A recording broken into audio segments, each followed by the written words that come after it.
બાડાના birthday માં કરી નાખ્યો પ્રોગ્રામ.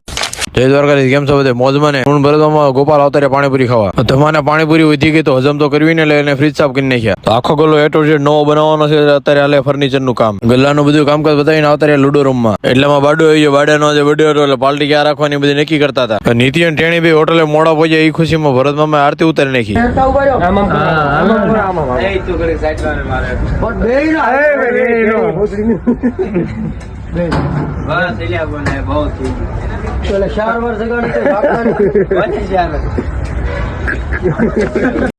જમવામાં હતું બાજરાનો રોટલો, દહીં ની તીખરી, મઠો, તંદુરી રોટલી, ચાદુ, છાશ ને ડીશ ને વાટકો. હું આ બધું હું લેવા ગણું? હજી તો આપણો વારો જ નથી થયો.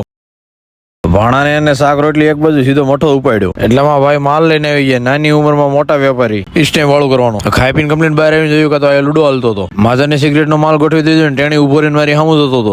વાહ ક્યા મુસ્કુરાહટ હે, જૈસે મુંહ में लिया आवाज. રાતનો મઠો એટલો બધો વાલો લાગી ગયો ને હું ભરતમાની બધે સવારે વાછા ખાવા બેસી ગયા. લાગે તેને હતો કોનો બાડાનો. મોંઘવારી વધતા બધા વાળ કાપવાનો હાથે શીખે, કેમ કે કાલ સવારે ગેસ ના બાટલા હોય વાળ કાપવાના ભાવ વધી જાય. તો માજાને ભગવાન ની મોરલી ભાઈ કીધું ટેપટી મારીને મોરલી હાંધે પડી ગઈ. હોવા ને હું નીતિ હવારમાં ઠેપલા જાદુ નો નાસ્તો કરી નાખ્યો. નાસ્તો કરવા ગયો ત્યારે 2 ટુકડા હતા મોરલી ના. પાછો આવ્યો ત્યારે 6 ટુકડા કરી નાખ્યા. અને હાંધવા પીધી તોડવા. ટાઈમ આપણો પૂરો થઈ ગયો ને આવી ગયો કેવલ. મળવી એક નવા અમની લોકો. ત્યાં સુધી તમે બધા કરી નાખો ફોલો.